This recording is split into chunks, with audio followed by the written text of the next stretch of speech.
avec yes. C'est notre moment. Dites oui aux actualités dans votre journal TV. Tout pour transformer vos projets en réussite. Cette année, donnez vie à vos projets avec nous.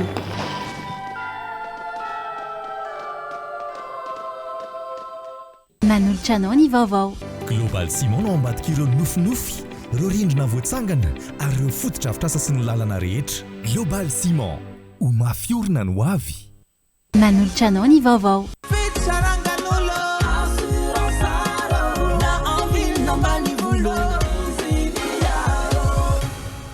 Assurance Art, dimampolo taona ny ilanao. Manolotra ny vaovao.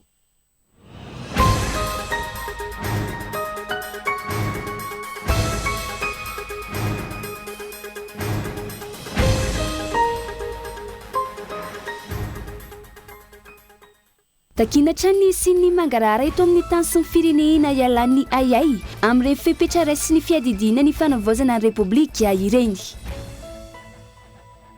Voarara ny lalàna sy fifanarahana momba ny fifandraisana iraisam-pirenena ny fisandohana mpisolotena ny firenena iray ho ny ministera ny raharaham-bahiny raha nampasainy momba ny convention de Vienne. Tsy azo ikena ny fandetehana olona tsy melaka ho ny talety général ny ACM androany manoloana ny fisin'ireo olona tsy voamarina kanefa nahiditra ponja manoloana ny raharaha boina 777. Amana ny olana ny famatsin-drano nanolotra groupe électrogène de secours misa 440 ny orinasa jirama ny fanjakana amin'ny alalan'ny ministera ny rano ny fanadiovana ary ny fidiovana androany. Eo amin'ny maresaka iraisam-pirenena nanao ny fisaonana nasionaly ireo mponina venezuelany alarobia lasa teo anoho ny fahafatesan'ireo miaramila sy mpitandro filaminana maro nandritra ny hetsika ara-miaramila no tatiray ny États-Unis nentina nanamakivaky ny Arabia ondray vohitra karakasy ireo vatapaty izay notronon'ireo fianakaviana. Ny antsiprian'izay no arahantsika eto anatin'ny fampahalalam-baovao.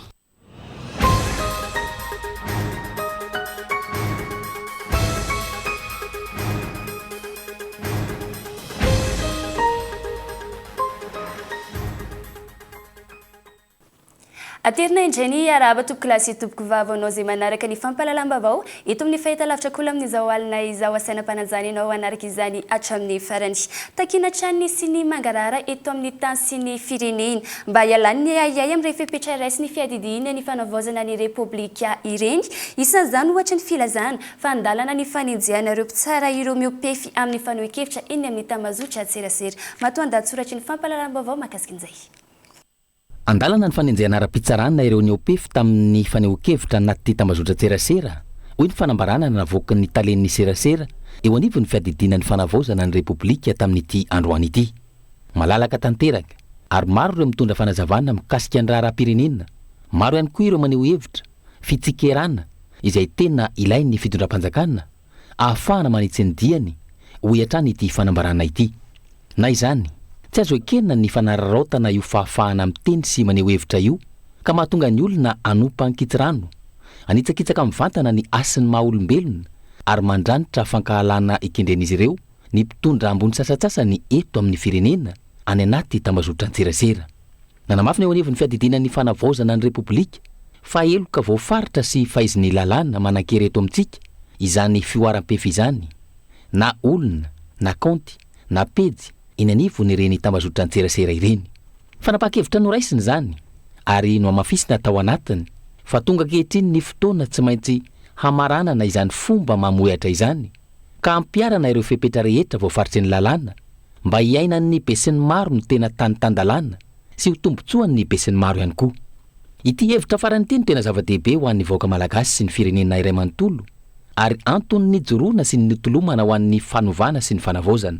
Notakina ny fametrahana tany-tandalàna ka tsy hisy intsony ny tsy maty manota sy mihevitra ny tena no eo ambonin'ny lalàna. Notakina ny fanovana ka hisitraka tombotsoa iombonana ny olo-pirenena rehetra fa tsy olombitsy no hisitraka izany tombotsoa manokana izany. Ny ainantsika teto mantsy zany tsy maty manota sy mihevitra ny tena no ambony lalàna zany ka ny vahoaka no nizaka ny tseran'ny ainy. Nampijaly sy nampahatra ny vahoaka zany fikatsahana tombotsoa manokana izany. Rehefa zany ihany ary ny fepetra noraisy ny fiadidina ny fanavaozana ny repoblika fa notaniana apetraky ny besin'ny maro teny hoe averina any amponja ve araka izany ireo olona navoaka Manahoana ilay raharaha mikasika ny Raisa? Ahoana ny momba ny solombavam-bahoaka ny Soavinandriana? Ny solom-bavambahoaka ny analalava. Aiza ho aiza ny mikasika ny tale jeneraly ny ACM teo aloha. Voaroroy tamin'ilay raharaha Boeing 777, nitondra lahara-pamantarana malagasy, ny gadona nitsokosoko tany Iran. Manao ahoana ireo trafikana kokaina, volamena, sokatra sy ireo raharaha fakanan-keriny samihafa. Tsy tokony avoaka ve ny anaran'ireo efa naverina any am-ponja amin'izy ireo hisiny ny tena mangarahara.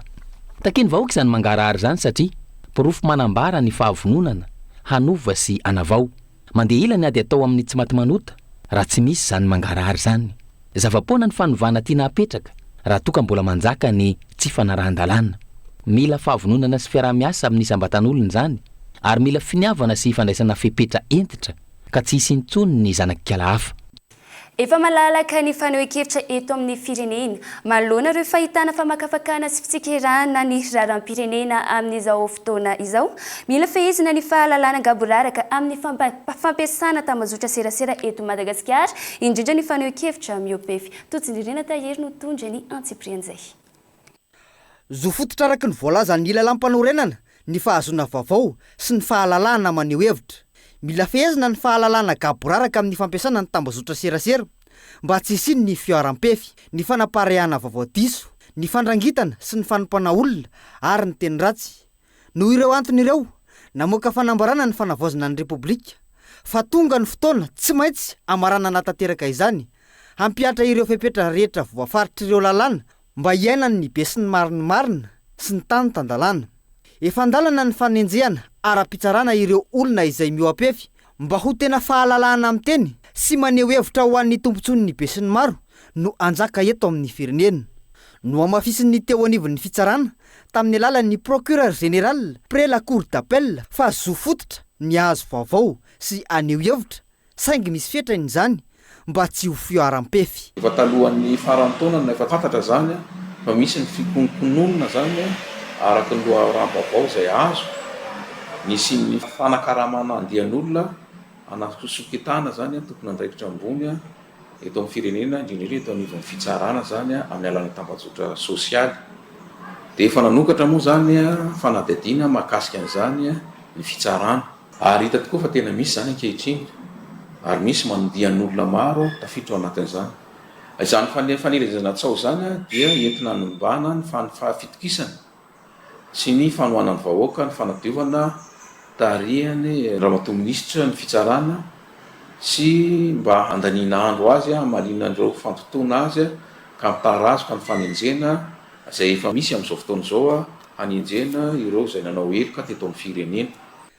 Heloka voafaritra sy faiziny andininy faharoapolo sy ireo manaraka ao amin'ny lalàna fa 420 tsipika aotra enina momba ny ady amin'ny heloka anabaka sy ny lalàna fa 440 tsipika aotra raiky amin'ny telopolo mitondra ny fanitsiana vitsivitsy momba izany. Mamaritra mazava tsara ireo andinin-dalàna ireo fa rehefa manompa mandranitra fahankalana sy manitsakitsaka ny asin'ny maha-olombelona ny mpitondra-mbony iray eto amin'ny firenena ireo olona na kaonty na pejy eny anivon'ny tambazotra serasera ireny dia raisina koa manompa mandranitra fahankalana sy maniratsira ny asin'ny androm-panjakana izay andraketany. Mila andraisina fepetra ireo mioapefy amin'ny tambazotra hoy ny antoko APM sady komity miaro ny tolona. Ny tokony ho izy dia tena miantso mihitsy ny fitondram-panjakana hoe tokony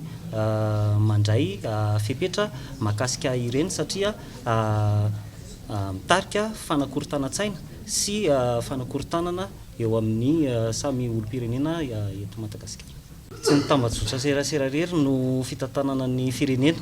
ary ny raharam-pirenena koa tsy any anaty tambazotra serasera irery, manentana antsika ary hanao politika sy olona amin'ny raharam-pirenena. Amin'izay tsy hisy ny voafitan-kalava amin'ireny atao hoe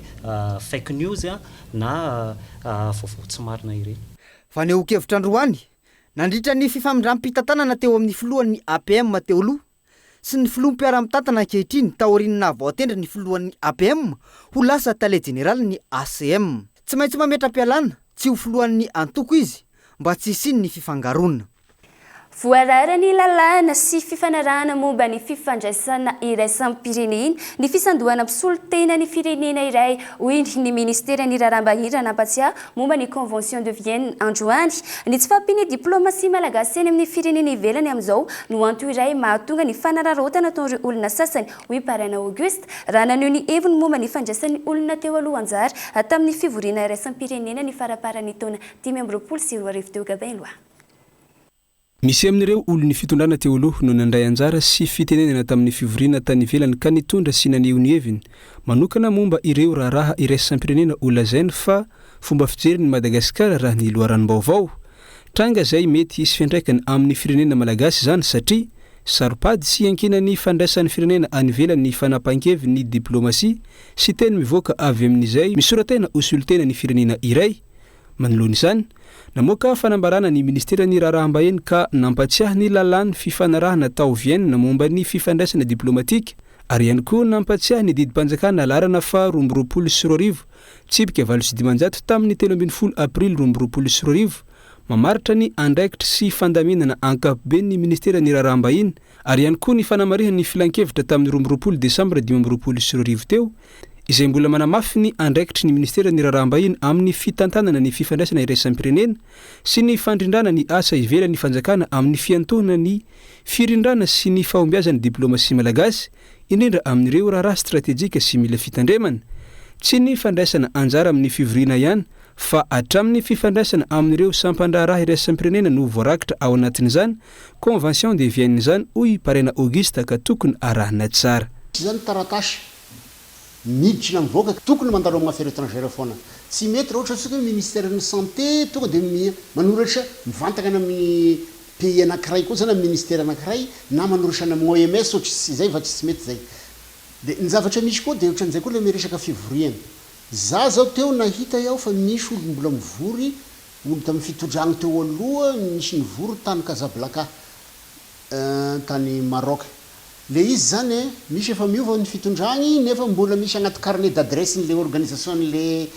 mpanao fivirana agny le olo igny dia izy mahazo invitation dia mandeha dia tsy fantatrao ny zavatra teneninagny fa io kosa dia mavoanio satria hoe banga dia banga be ny poste diplomatique sika kehitriny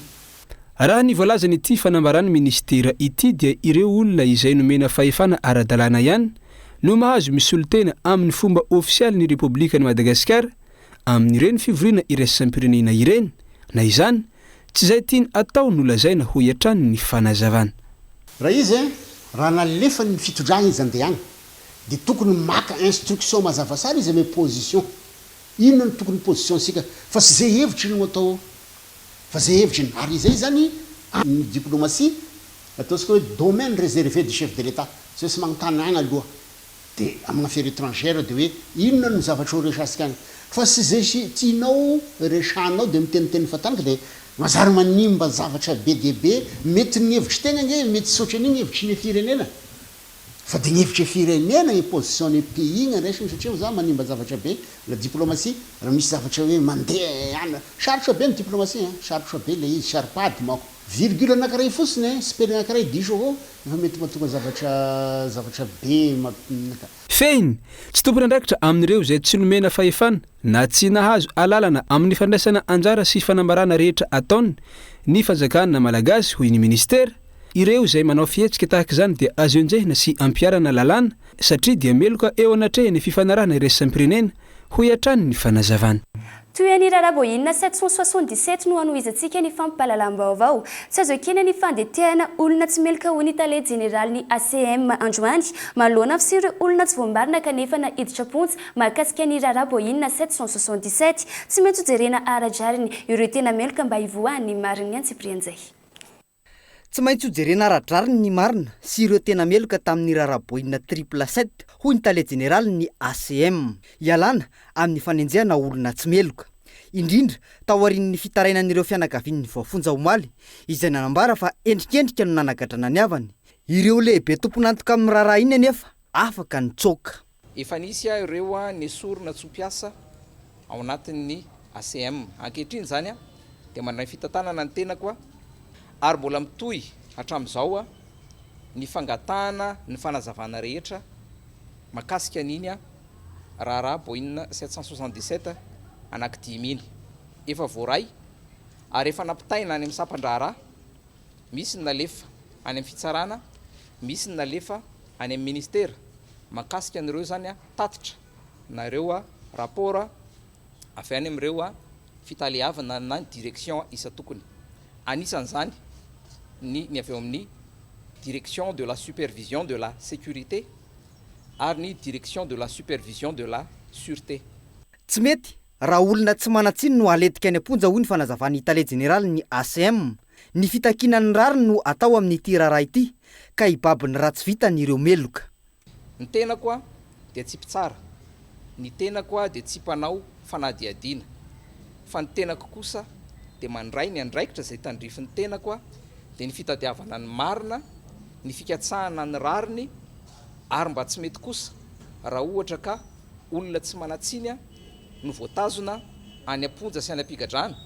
fa ireo tompony andraikitra dia mirihary mandendeha milamitsaina ao anatin'izay.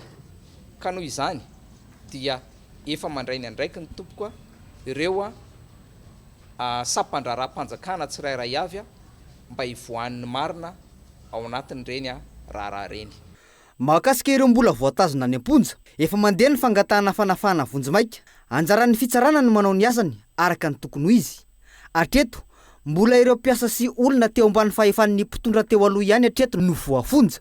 fa ny ministra sy ny prime ministre ary ny filoha teo aloha lasa nitsoka izay tompon'antoka tsy voaresaka.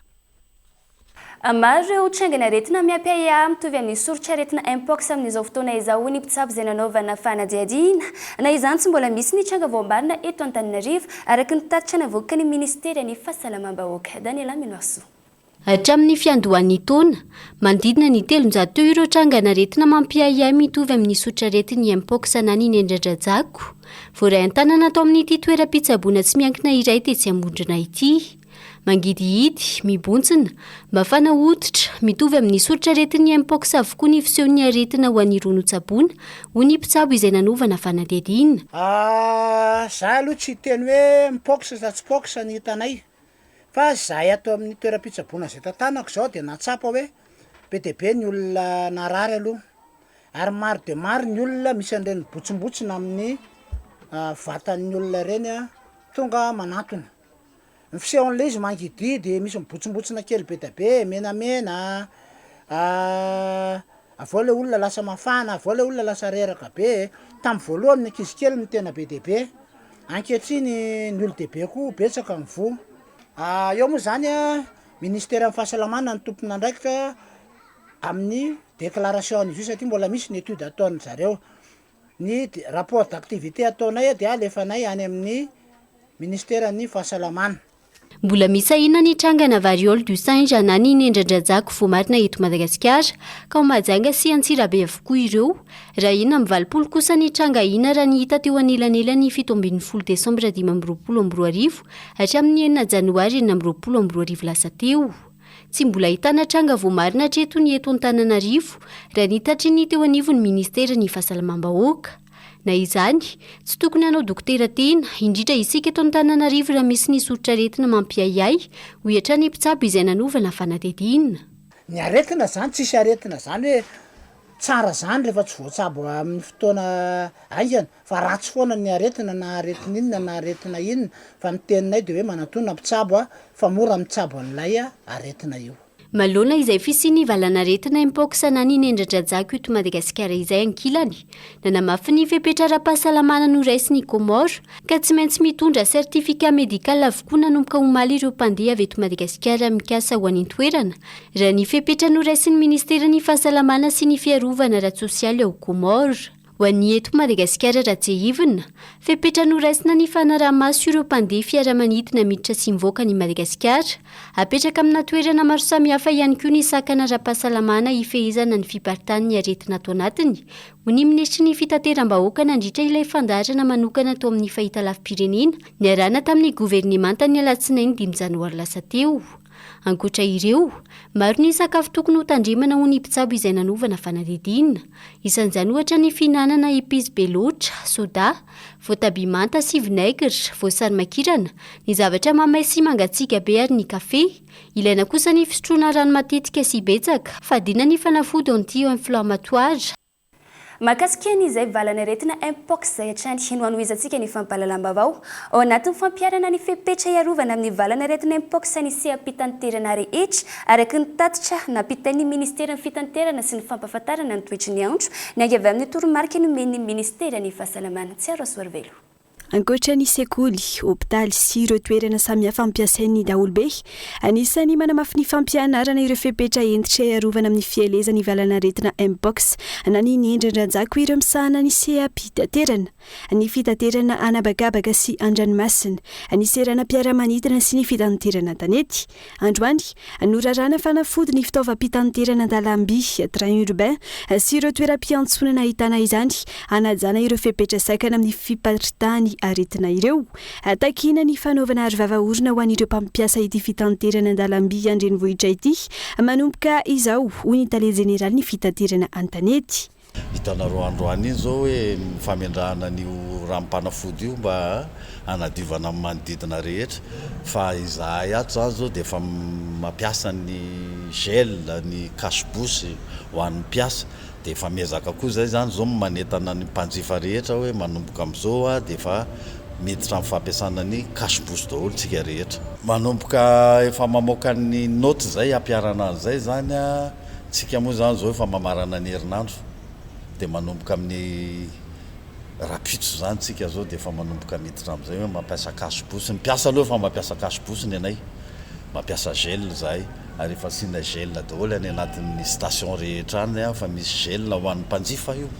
fa manomboka rapitso tsika dia efa miditra amin'izay fampiasana ny cache-bouche zay. Miteraka hevitra ny fampiasana ity train urbain ity izay tetikasa tamin'ny fitondrana rajoelina, na izany manamafy ny finiavan'ny fanjakana mpanjaka ny continuité de l'État ny fampandehanana izany ankehitriny raha ny efa nambarany ministera tompon'andraikitra. Misokatra ho an'ny rehetra nanomboka ny volana desambra teo ny train urbain taoriny andranana tao. Lamasinina zany aloha dia mitazona ny fotoana fampiasana azy natao an'ny vahoaka io. Zara-babem-bahoaka rehetra zany dia zay no fitateram-bahoaka azy, natao an'ny vahoaka rehetra io zany, tsy manavaka io zany fa ao daholo, fa atao anatin'izay fotoana nampiasana azy zay moa zay no natonga ny hoe ny ora ampiasana azy tamin'ny vaotsika nanomboka azy mihitsy dia natao hoe hitsinjovana ny mpianatra sy ny mpiasa izay mamonjy lera fiasana ny avy any amin'ny faritra manodidina Antananarivo hiakatra aty. Amin'ny ankabeny, miditra amin'ny alalan'ny hoditra, ny vavy, ny vorona, ary ny fitaovam-pananà ny mala sy ny mahavavy ny valana aretina mpox, ary ny fanamafisana nomeny mpitsabo. Zava-dehibe araka izany ny fanamafisana ny hery fiarovana sy ny fanarahana ireo fepetra ara-pahasalamana sy ny fihetsika tokony atao tsy hiparitahan'izany amin'ireo toerana rehetra izay mbola anintanana ny rehetra hatrany. Niakatra efatreny ny vidin'ny arovava-orona tao anatin'ny efatrandro izay nisy ny valana aretina mpox izay. Tafiakatra hatramin'ny 2 alina ariary ny paquet iray. Mitomby ihany koa ireo mpivarotra eto Antananarivo renivohitra. Mahakasika ny fivarotany arovava-orona indray no entina amintsika eto anatin'ny zanam-pandarana Itasireo ny androany Ndawary.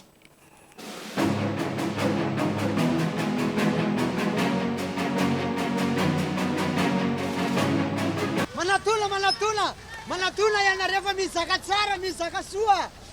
Misy zaka tsara ty. Ny hazakazana sy ny fandrobana ny fividianana arovava-orona tao anatin'ny efatrandro farany izao teto Andrenivohitra manoloana ny fiparitany valana aretina ny andrandranjako na ny mpox. Raha toa ka 4 arivo hatramin'ny 7 arivo ariary ny vidin'ny arovava-orona iray paquet tamin'ny mbola tsy nisy valana aretina ity, dia fiakatra hatramin'ny 2 alina na 5 arivo sy 2 alina ariary no amarotana azy amin'izao fotoana izay misy 50 isa ao anatiny. Izany hoe nahitana fiakarana avo efatreny izany. Voalaza fa niakatra ny vidiny tany amin'ireo mpivarotra mpamogady misy ny fitobiany enibe oririka ka antony fampiakarana raha ny fanazavana. Sasany misy mampiakatra, sasany tsy mampiakatra. Ny anay zany ny tsy maintsy hoe alainay dia hoe na 2 arivo na 3 arivo karama amin'ny anankiray.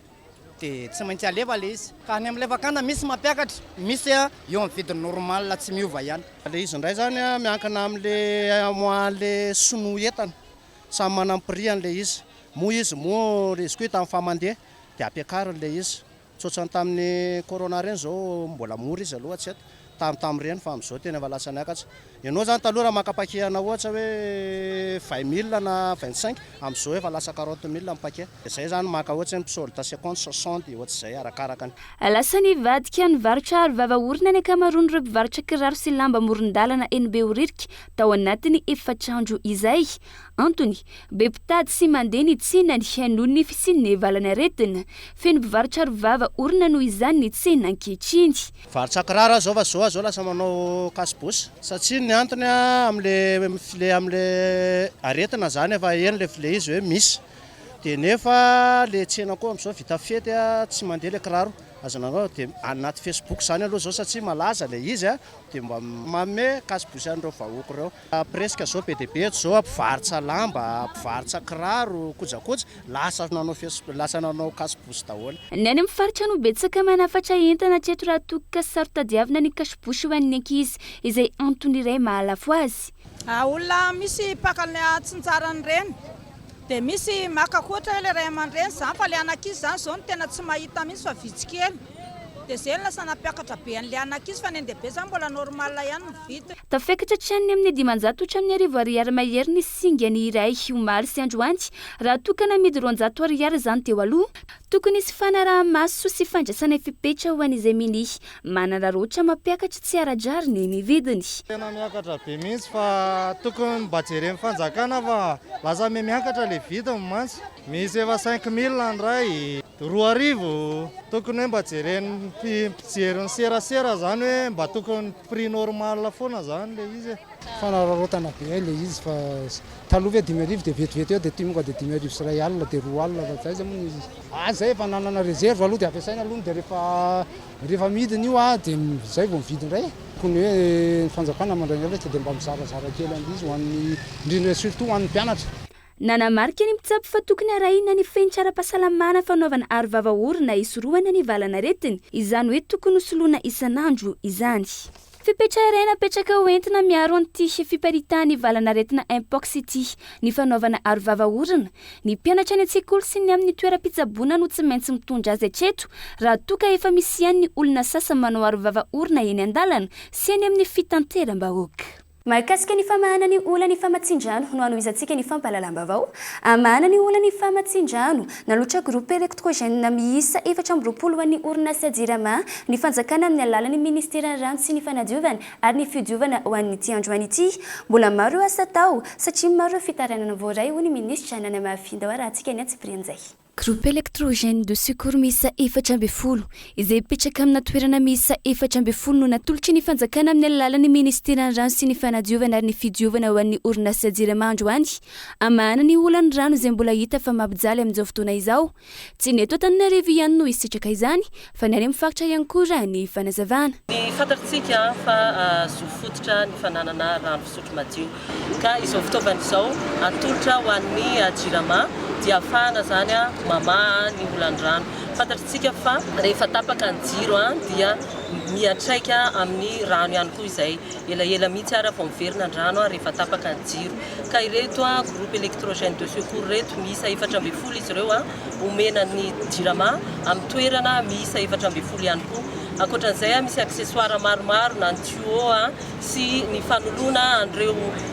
fantsona izay fantatritsika amin'izao fotoana izao fa maro no efa ratsy na efa simba dia ireo zany anampiana ihany koa ny jirama tsy eto Antananarivo ihany fa ny any amin'ny faritra ihany koa dia isitraka amin'izao fitaovana rehetra izao avy amin'ny fitondram-panjakana ho an'ny jirama ahafahantsika misitraka rano fisotro madio efa misy ny vokatra hita tamin'ireo asa natao na io olana ny jiro na io olana ny rano raha nambara ny ministry ny rano ny fanadiovana ary ny fidiovana mbola maro nefa ireo ezaka mila tao satria mbola maro fitaranana voaray ho iatrany ny nambarany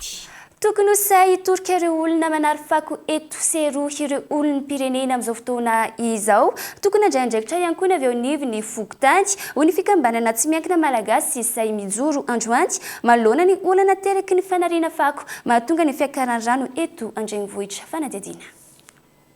ankoatra ny fako misy manariny andalambe natsofin'ny rivotra saika fako avy amina tokantrano avokoa nisy 100 ny fako manetsina ny lakandrano itondriny vohitra isana hitana betsaka izany ireo lakandrano tetsy ampifilosity raha ny hitana andritry ny asa fanadiovana lakandrano tanterany fikambanana malagasy saijoro tamin'ity androany ity antony mampiakatra ny rano eny amin'ny arabe rehefa vampitoa ny fahavaratra tahaka izao efa mara iverenana ny fanetanana natona fikambanana samihafa mikasika ny tsy tokony anarina fako etsiroa saingy tsy misy miaino mandrora miatsilany ny ankamaroan'ny mponina antony mazava-dehibe ny fandraisana ndraikitry ny fokotany tsirairay avy sy ny fahasahiny tsirairay mitoroka izany fanaparitana fako izany raha ny fanazavana raha asiana fepetra mafy mihitsy eny anivon'ny fokotany eny fotony mihitsy eny anivon'ny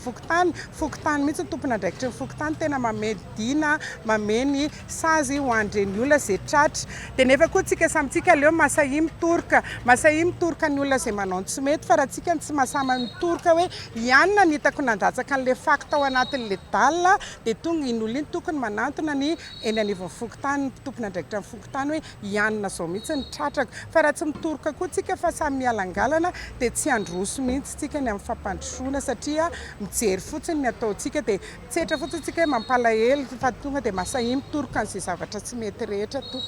ilaina ny fiara-mientana sy ny fifanomezan-tanana amin'ny alalan'ny asa fanadiovana tahaka izao ahafana manadio ny tanàna sy mampandroso ny firenena ho hiatrany ny fikambanana tokony ho samy tompona ndraikitra tsy hanary fako etseroa ihany koa ny isa-tokantrano raha ny fanazavana trany zava-dehibe tsy maintsy miova voalohany amin'izany ny toe-tsaina sy ny fomba fijery dia iny vavao indray no hoentsika amin'ny sento vetivety ao anatin'ny doka fohy mbola sainam-pananjana ianao tsy saraka aminay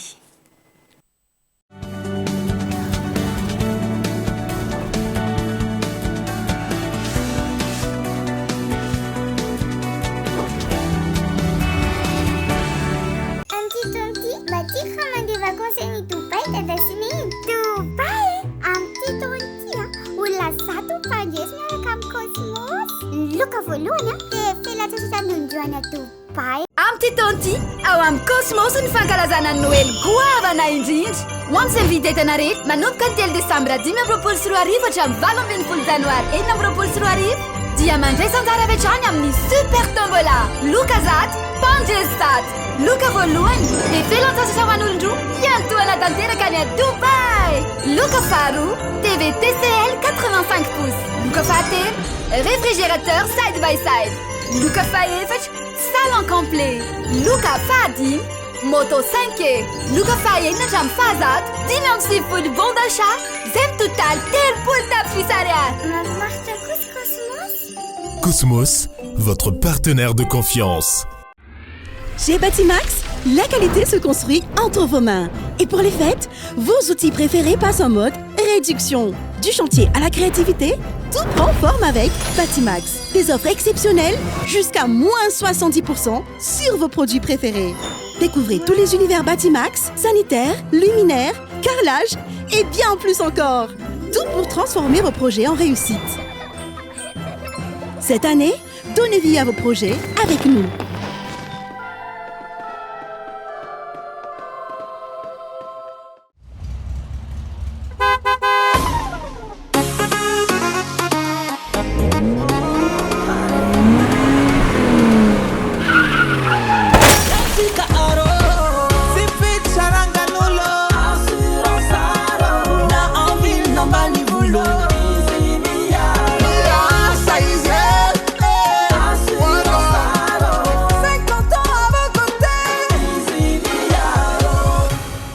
Assurance art, dimampolo taona ny ilanao. Ataovy mamiratra kokoa ny fety ararotondray ary ny promo Noël e kalitao mandona be sady misy cadeau hatramin'ny 1 Janoary 2024 mividiana gamme ZTE A36 A76 4G sy A76 5G dia mahazoka to support téléphone na sac banane na écouteur sans fil miampy câble USB 3 en 1 miampy bonus 5 GB zao izany rehetra izany manomboka amin'ny 269 000 ariary monja araroto fa mandalo mora eny amin'ny asitoro ny fotoana oh, oh. Yes.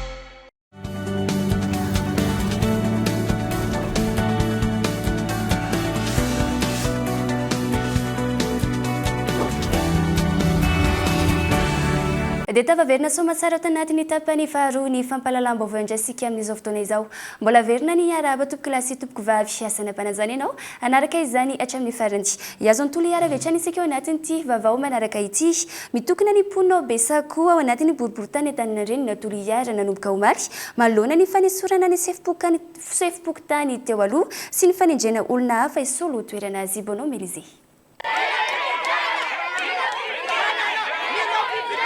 Milanja sorabaventy sy mitokona nanomboka omaly ka hatramin'izao ireo mponina eto Besakoa manoloana ny fanesorana everin'izy ireo ho tsy ara-drariny ny sefipokotan'izy ireo. Nanamafy ireo mponina fa mitsipaka tanteraka ny fanendrena olona vaovao sy ny famindram-pahefanana atao an-tsokosoko izay lazain'izy ireo fa tsy mifanaraka amin'ny safidin'ny vahoaka. Tsy manaiky ny tsindry-hazolena politika atao atao anatin'ny fokotaninay ka anendretendrena zay olo sefipokotany. Faharoa manaraka an'izay manohitra tanteraka ny passation zay kasaina hatao antarany filoham-pokotany teo aloha sy ny filoham-pokotany vaovao zay vao nitendrena. Fahatelo mitaky zonay zahay vahoaka atao anatin'ny fokotany Besakoa mba hifidy malalaka sy mangarahara zay olo tianay hitantana n'ity fokotaninay ity. Fotoanan'ny refondation zao, fotoanan'ny fanavaozana ka tsy maneky ny vahoaka atao anatin'ny fokotany Besakoa hanaovana préparation politique. Besakoa mila fifidianana! Ho an'ito Besakoa manokana na dia efa nisy aza ny fampiresana tamin'ny prefecture ny Toliara dia mbola tsy nisy vahaolana mazava hatramin'izao raha ny fanazavana avy am-ponina hatrany. Araka ny filazan'izy ireo misy tsindry ara-politika manakana ny famahana ny olana. Raha vao naheno an'ity fanendrena ity zahay fa nihaona mivantana tamin'ny prefet ny Toliara efa nisy ny fifanarahana nataonay fa hoe ajanona ny passation sy ny fanendrena rehetra atao anatin'ny district ny Toliara voalohany fa indrindrandrindra ny an'ny fokotany Besakoa efa nanome baiko ny délégué chef d'arrondissement izy mba tsy hanatanteraka ny passation fa noho ny pression politique izay nanery ny délégué araka ny fampiresahana tamin'ny délégué omaly no nananaovana forcine ny passation zay tsy natrehin'ny fokon'olona tsy natsehin'ny président sortant. Ka eto zay fokon'olo Besakoa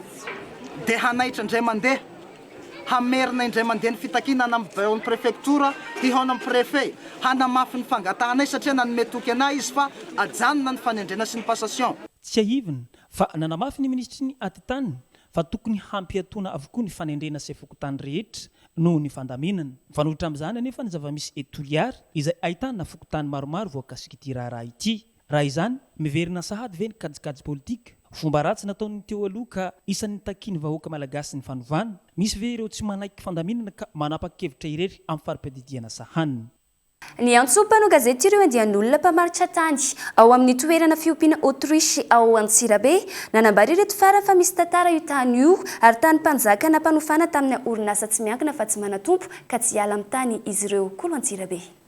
Manoloana ny tranga famaritana tany izay niseho teto amin'ny renivohitry ny fatrivakina karatra nanomboka amin'ny faraparan'ny taona 2024 dia ny alarobia fa 7 volana janoary 2024 lasa teo no nampiantso mpanao gazety ireo andian'olona mpamaritra tany teto amin'ny fokotany Andafatsimo Star izay toerana fiompiana Autriche teo aloha. Nisy tantara ity tany ity ho ireto farany ary tany mpanjakana nampanofana tamin'ny orinasa tsy miankina iray izay contrat de bail nandritra ny 90 taona raha ny fanazavana azo avy amin'ireto andian'olona ireto. Fa rehefa niraisin'ny Madagasikara Autriche zany izy ity dia zavatra tsaroko dia ny hoe contrat de bail tamin'ny andron'ny président Ratsiraka dia niraisin'ny président Zafy Albert. Ny zavatra anankiray hita nefany ohatry ny hoe varotra akolaka ihany no natao satria raraka ny lovatsofina sy ny eno dia hoe 90 taona no nanofana nanaovana contrat de bail n'ity. Ity nefa raha ny tena marina fahafantaranay satria mbola kely teto amin'ity toerana ity atao zavatra ihany ny tanàna ny toerako dia mazava tsy adikevitra fa ity toerana ity dia toerana mbola azo lazaina hoe tamin'ny mpanjakana. Sady tsy mpangalatra izahay no tsy mpandroba ihany koa ho hiatrany ireto andian'olona ireto raha ny fanazavana azo tetỳ an-toerana fa mila mahafantatra ny tena marina mahakasika ity tany ity. Iza marina ny tena tompon'le tany ary iza no nampanofa azy mazava marina ve ny taratasy sady anisany atao hoe kolikoly no nazarana nyty tany ity tamin'izany fotoana izany. Zay mbola mampiasa sainanay hoe raha ny tany manokana eto amin'ny tany sy ny firenentsika dia tokony ho 3 hektara fara fa betsaka na 4 no tokony misoratra amin'ny olona anankiray. Gaga nefa ankehitriny fa 7 hektara ity tany ity ahoana moa tompoko no isoratan'ny olona anankiray amin'izany tany zany ny fantatray de zao mila mahafantatra tsara zay vahoaka no zany ny zavatra tiana ambara sy tiana epetraka de zao niditra teto zay tsy mpandroba fa sao de le olona milaza ho tompony ity ny tena mpandroba raha ohatra ka ny Madagasikara autrice ny resahana Madagasikara autrice tompoko de tany amin'ny 90 tany farafahelana ny tonga teto ka aminay manokana raha mitady ny tena fahamarinana mikasana amin'ity zay vahoaka aloha de tsy hiala maheno zay fa misy bebe ona any Amboditsiry any milaza tompony ity tany ity non tsy meritreritra an'izany zay zay nananany azy ananany zay voafaritra any de voafaritra any fa ny zavatra fantatray kosa de vahoaka aloha ny tany manoloana izany dia mitaky ny taratasy mazava avy amin'ny fitsarana ambony ireto andehan'olona mamatitra tany eto amin'ny fokontany Andafatsimo Mostara eto Antsirabe ireto ary mitaky ny atongavan'ireo tompon'andraikitra ambony eto amin'ny firenena te-antoerana indrindra fa ny minisitry ny atitany miaraka amin'ireo solombavam-bahoaka roa izay voafidy tato anatiny distrika ny Antsirabe voalohany raha ohatra ka manana taratasy mazava tsy edikevitra amin'ireo zatra nylazaiko teo hoe 3 hektara nanarany anjaran'ny olona anankiray porofona no mahatonga azy anana 7 hektara izay le ahoana ny ananany an'izany no zany ny zavatra irinay tompo de zao satria ao anatin'ny fanovantsika tsy fanovana ho an'ny ratsy fa fanovana ho an'ny tsara fa nyriko tompoko de tonga eto ny ministry ny atany de ny fandrinay de ny solombavam-bahoaka anay eto amin'ity toerana ity nampanohitra na ny toerana de ilainay eto mila ray aman-dreny zay ary le taratasy hoentinety tompoko de aloha mihitsy ny fitsarana no hamaky azy hoe tena ara-dalàna io tany io de anontany azy keo zay vahoaka hoe iza ny varotra ary iza ny nanome araka izao hitantsika amin'ny sary eto izao dia tapitra efa voasa sy voly avokoa ity tany ity ary efa mikasa ny anangana trano eto ihany koa ireto andehan'olona mpamaritra tany eto ireto aoriana kely raha ny fanadihadiana nataonay mpanao gazety mahakasika ity tany ity dia tany manatompo ary mirefy manodidina ny 450 hektara eo fotoana izao tokony ampiarany fanjakana ny lalàna mikasika ny fandraisana ny tanana ny olona rehetra hiara-ny fanolanana sy ny herisetra hoy ny mouvement une montagne pour nos droits une voix pour les femmes akoatr'izay ny tokony ahafahany vehivavy manana zo sy safidy amin'ny vatany sy ny tenany ny antsiprian'izay mbola tolona nataon'ireo fiarahamonim-pirenena sy mpiaro-nizo ny vehivavy hatramin'izao ny fankatoavana ny protocole du Maputo na ny fifanarana ara-dalàna anolany ny Union africaine mikendry ny fiarovana sy ny fampiroboroboana ny zo ny vehivavy indrindra amin'ny fahasalamana ara-pananahana nanasony izany Madagasikara ny taona 2024 saingy tsy mbola manan-kery ara-dalàna ao amin'ny lalàna nasionaly zany antony ny fifanolanana amin'ny lalàna sy fomba fijery ara-kolotsaina indrindra momba ny zo ara-pananahana sy ny fanalanjaza izay mbola voafetra ankehitriny efa maro ireo tolona mahakasika an'izay voalohany indrindra aloha ny ratification le protocole de Maputo ny sakanao anatin'izy io dia le article 14 izay resaka hoe droit de disposer de son corps maromaro ihany koa ny zava-misy ankehitriny ny fanalana zaza nitsokosoko fanatsarana voaka nitsokosoko mialatsy indrindra amin'ilay fitenena ohatr'izay satria tsy manana zo ary tena voasazy ny fanatsarana voaka eto Madagasikara misy lalàna manasazy amin'izay mbola mijana olo hevitra saripady sy miteraka devitra eto amintsika izany resaka fampiatoana vogo izany misy ireo tranga manokana tsy azo anoharana mety tranga amin'ny vehivavy ka tokony hitondran'ny fanjakana vahaolana tsy hijanona fotsiny amin'ny sazy sy famerana ary faninjehana ny fampiarana ny lalàna mikasika ny fandraisana atanana na ara-psikolojika io na ara-pahasalamana io na ara-bola io an'ireo olona rehetra ny aran'ny resaka fanolanana na herisetra izay lalàna efa nipase teo amin'ny assemblée zany nefa hatramin'izao mbola tsy misy programa mihitsy ny hoe hita mazava tsara ny fampiarana anazy nisy ohatra vehivavy kely 16 ans ny resaka tamiko izy hoe za ny voatereny ray aman-dreniko nanala zaza ny droit pour disposer mon corps dia tokony izy nefa tsy tianao an'izay zavatra izay tokony ny respectena zany izay choix-ny hoe tsy manala zaza zay misy kosa nefa zavatra ankizy kely 13 taona violen'olona 30 ans ny zavatra mahazo anazy raha tsy azony akory donc raha ohatra ka izay zaza zay tsy manana capacité physique na mentale hitazona ny zaza iny tokony ho respectenareo re izay choix-ny zay donc zany mazava be ny revendicationay ny droit de disposer son corps. Iakatra ny tendrombohitra Kilimanjaro araka izany Florentine Razanajafy hitondra ny feon'ny mouvement Une montagne pour nos droits, une voix pour les femmes. Anamafisana ny ady ho an'ny fampananana zo ny vehivavy isitraka ny safidiny ho an'ny vadany amin'ity volana janoary ity. Nisy andian'olona niditra ankeriny sy ny kasam-bola eo amin'ny faritsarovana Tandavanala Bongolava Maintso ao Port Berger tato anatin'ny iray volana izay manodidina ny 4 hektara no efa lasebatra sy voavadika nandefa tatitra tamin'ny sampandrarany ala sy tontolo iainana eo anivon'ny distrika ireo mpitantana ity faritsarovana ity fa tsy mbola nisy fandraisana andraikitra raha ny fanazavana antony antsony izy ireo ny ministera foibe ijery akaiky momba izao raharaha izao toerana arenina sy fambolekazo izao misy mikasa ampiasa izao raha ny fanazavana hatrany fanampanazavana. Bongolava Maintso zany telo toerana aremigny ambolian-kakazo dia to zany agnatin'ny tany fahatelo zay fambolea-kakazo isan-taona tamin'ny novambra telasa igny dia nampafantatra zay fa misy olo mitrongy zay vo hitantsika kely igny agnatin'ny toerana fambolea-kazo ary narovagna fô tsy niegniny zareo ary nampafantany ny chef canton mako fô mbala tsy nanaovany valina hatrefo dia agnatin'ny fambolea-kazo jusque regny dia hitantsika mitonga amin'ny atiala regny agnatin'ny Bongolava Maintso zay toerana haremigny zany toerana toy Ambatonankoay ny agnarany mampatsiahy reo fô maratra zany le toerana fambolea-kazo zany vao nahita zay nanjava te fa nagnandrova tamin'le olo mpitrony dia narovagna ary nampitohizigny tamin'ny chef canton mako fô ary nampahafantarina chef canton mako fô mbola tsy nahoany jusque am'izao niafatra hoany tiany ampitaigny amin'ny fanjakagna foibe zany mbo tianay zany mbo jerevigny akaiky zahay amin'ny raha to fô lasa zay le mpitantana zany tsy ao an'ny fanjakagna le ifotony ato zany zay zany tena afatranay polisinary. Arahantsika izao indray ireo vaovao songadina tao anatin'ny pejiny vaovao Nikolo ho an'ity androany ity.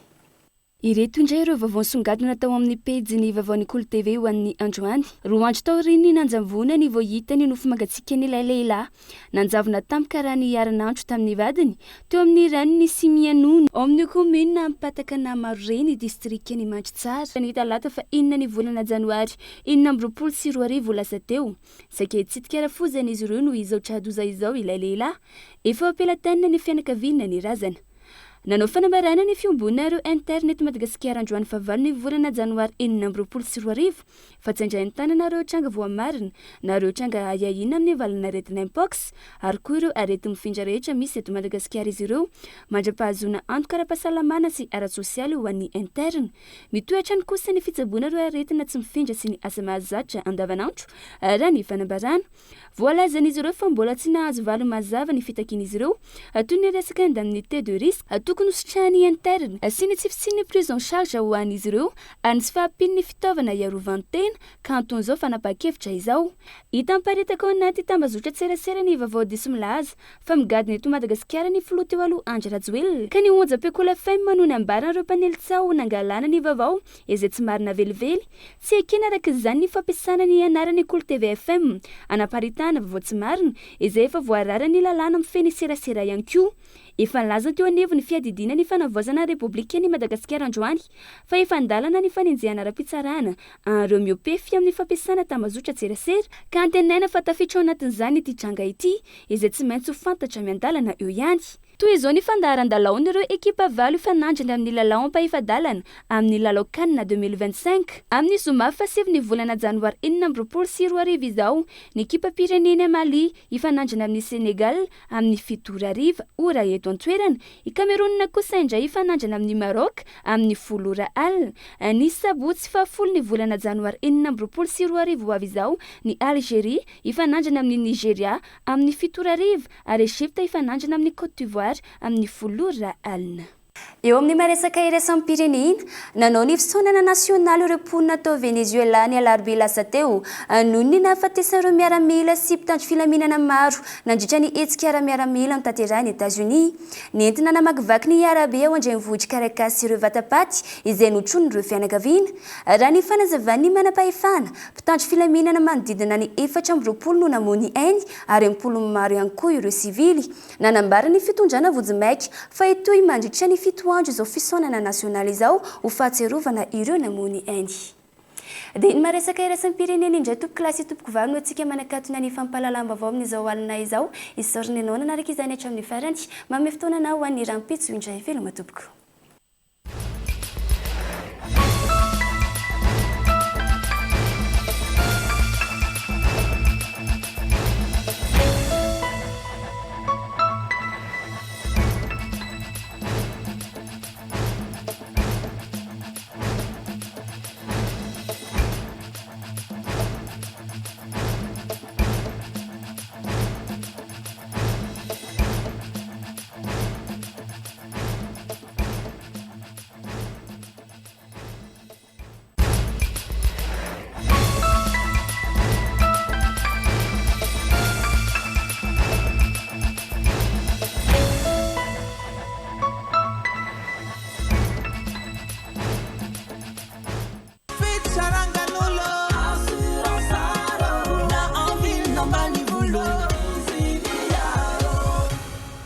Assurance Art, Dimampolo taona ny ilanao. Ça a présenté Nivava. Tout pour transformer vos projets en réussite. Cette année, donnez vie à vos projets avec nous.